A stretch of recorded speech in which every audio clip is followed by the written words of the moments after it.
Hello and welcome to Dubai Trains. And today I want to go through the information someone that's new to the layout will need to operate the layout.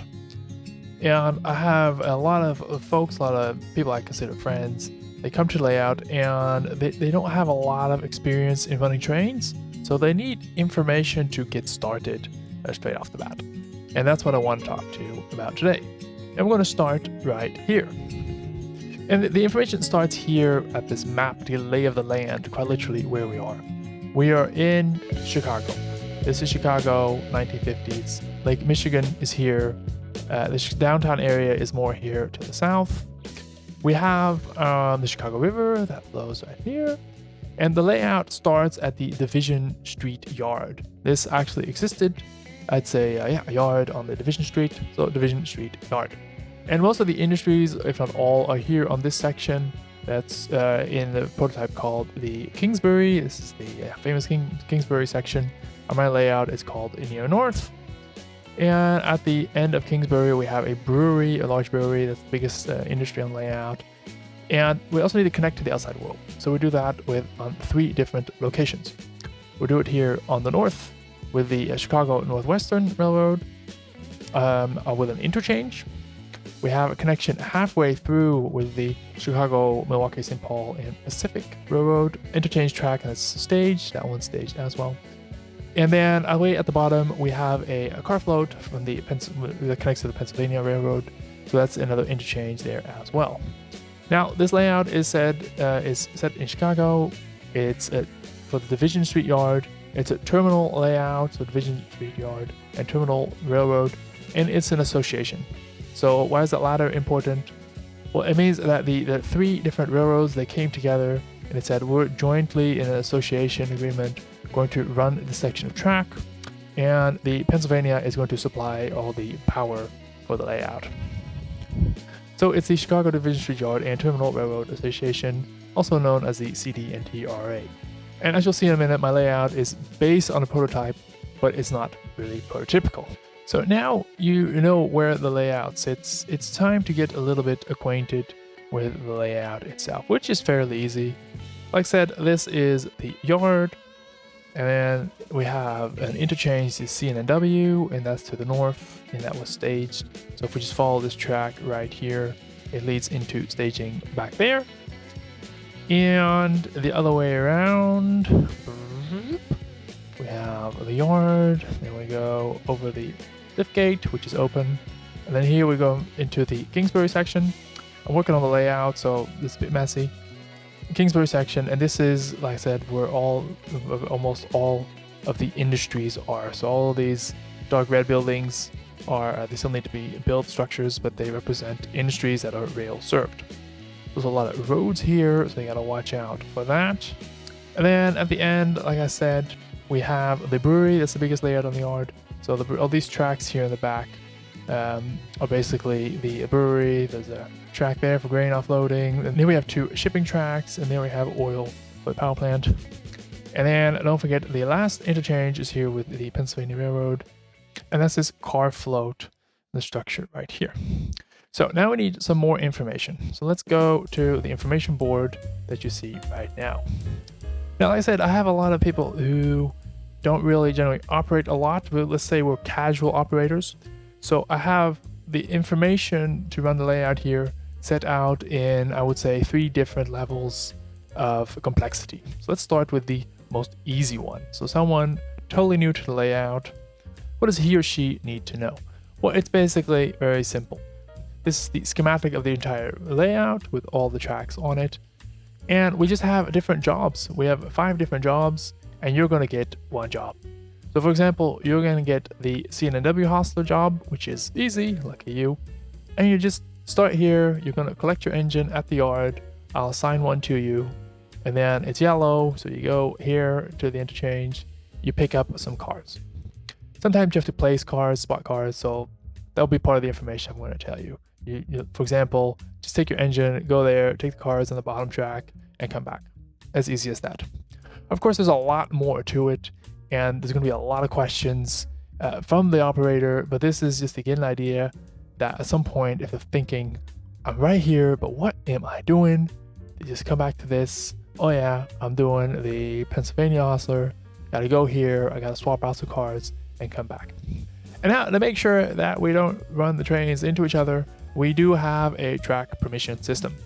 And it gets quite complicated, but all you need to know when you're new to layout is that there are certain borders on the layout indicated by a signal. And if you see a signal, you should stop because the signal is always going to be on red. That's what it says here. There's some options, green, orange, red, and red is the default. So when you go from the yard to near north and or to here, you're going to cross these lines, you're going to see these signals, and you should stop. And then what do? You just ask for track permission before crossing a line. I should put the word before there because when is a bit late. So before crossing a line, you should just ask the local operator for track permission. So you see there's a yard master in the yard. He's going to ask, you should ask him when you cross the purple ones. And there's an operator in the near north section. And then after near north, you need to use your eyeballs and look because there's no dedicated operator there. So it's fairly easy. So this moment in time, when you're ready to go operate, do familiarize yourself a little bit more with the layout and ask yourself, where are those signals? Well, there's one signal right here. This is at the exit or the entrance of the yard. And then if we just fly over all the way to the near north section, then you see there's another signal right there. We talked about that. So when you enter near north, you gotta ask for permission to cross that signal. And when you exit, you gotta use your own eyeballs. You have 2 of them, so it's mandatory to use at least one, and it's recommended to use both. So this is just very first basic information. And even to complete even the easiest of jobs, an operator is going to need more information. One of the pieces of information he's going to need is I will call it an engine card. Still need to make those. And it basically says, this is the engine you're going to use for your job. It's engine number 8595, for example. Go and find it. And you start the engine with F8, for example. The bell is F3. The maximum speed for this engine is speed step number, 20. The maximum speed outside of the yard is speed step number 30, etc., etc. Just to give him some information how to use this device. Because even for more regular operators, even for myself, it's difficult to remember all the functions. I try to program the same, but I also use the proto throttle. So that means that some engines beginners actually cannot use unless they use the proto throttle, but that's not really a device for beginners. A lot of accidents that can easily happen with that. So anyways, that is that. Now going on to the more complicated information. What you need to run the yard and to run the entire layout. And that's basically this line diagram. This shows the entire roster of one operating session. Now this is subject to change. I already made some changes in my brain. I still need to print it out. But this shows you at any moment in time, this is one day, 24 hours, we start early, 5 o'clock, where each run, each job is, and where different meets are as well. I made a separate video on how to make string diagram. I'll add it in the link after this video if you want to know how this works in more detail. But that is diluted into this list, and I've been using this one a lot, and this basically just is a written form of that one. So it just says we start the day here, and then first we have the near north 1 going out, then near north 2 coming out, the brewery's going out, near north 1, that one is coming back in, that one's coming back in, then the hostel goes out, the brewery goes in, blah, blah, blah. And if you operate by yourself, that was the initial idea for printing this out, roster for one person. It's great because you know where you are, and you can leave certain engines that are still out. You leave them on the layout. So for example, this one is heading back to the yard, but it's not scheduled to come back yet. So I'm just going to leave him here, because then if I have to do, for example, the brewery run, I have to pass this section, and lo and behold, this track is occupied. So I have to navigate around it.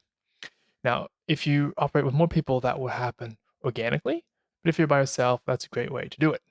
I also initially printed this one out, and this is just all the outbound jobs when you're in the yard and someone comes to you and says, oh, I finished my job. what's next, then you can say, oh, we just did the brewery, you're going to take the Pensy Hospital next. And then if you do this, then it's basically you let go a little bit of the inbound schedule. You just get people come to the yard, you give them the next job on the list, and good luck. And you'll just see and figure out in the yard when they all come back. That's the initial idea behind it. It's a bit loose, but it's fun. So we have the full schematic here. This is not really complicated information. It does have the signals on it, and later it's going to have some more information on it. And what you need to know is basically when you're an operator, you need to know these track numbers. Now, because we don't have 100 people to operate this layout, the first train crew going into Near North is going to be the operator of Near North until it departs Near North again. And then it hands over its duty, or there is no operator in Near North. And to navigate through Near North, we're going to need these track numbers. So if you're in the yard and you want to go, for example, to the car float on that side, you need to ask for permission, because that's what we just stated here. You're going to cross this line, the signal, that's just right there. So you need to ask for permission to the operator Near North to go to the car float, and then the operator might say something as, yes, clear, please use track 212. So track 212. So you need to navigate through Near North through track 212.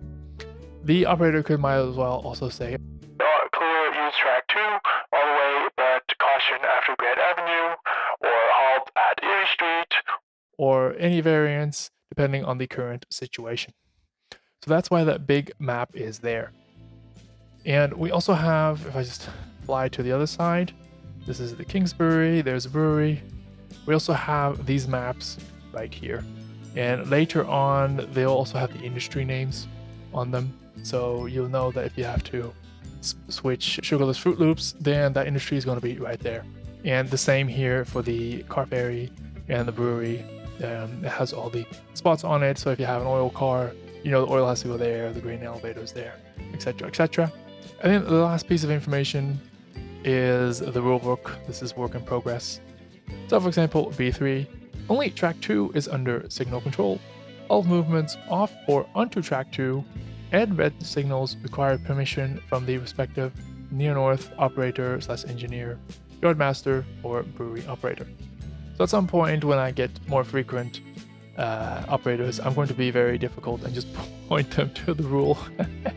See if I can get anyone to remember any rule, including myself. So anyways, that's that. That's all the information I have now. So what still needs to happen? I'm still in the shakedown phase. I'm still testing the different jobs. I have here just a sheet. I didn't really want to show this, but this is a string diagram, and I've noticed one thing. I need to condense it way more. I always want to have 2 trains out. And there was a certain point here where it was kind of like a lunch break or something, and everyone was back. There were no trains out. I was thinking that's not going to work. So I'm condensing it, and that means that we might, stop a bit earlier than the middle of the night, which is fine, because I think in the Kingsbury, that's based on, a lot of the switching, the Near North switching was only done in the morning, before the heavy traffic starts. Anyways, so some changes coming here. So I need, as I was said, we're in the shakedown phase, so I haven't made any car cards yet specifically for this layout. I don't have the boxes yet. I also need to make fascia before I even start that project, but that's fine for now. So now it's a very loose form of operations. It's basically, I give you a job, Near North local, this string of cars, there's 6 cars, so I want you to go out with 6 cars, and then in Near North, on the east side of track 2, you have the liberty of exchanging any 6 cars that you want, and bringing 6 cars back. So that's what we're doing right now, and that works quite fine. That's fun. I've operated like that for a long time on my old layout. In the end, I do want to go to the car card system, but for now, that's fine, because there's a lot of work that still needs to be done before I want to actually dive into those nitty-gritty details. Second, we talked about the engine cards. That's work in progress. And for now, you have plenty of information. Thank you guys all for watching, and see you next time. Bye-bye.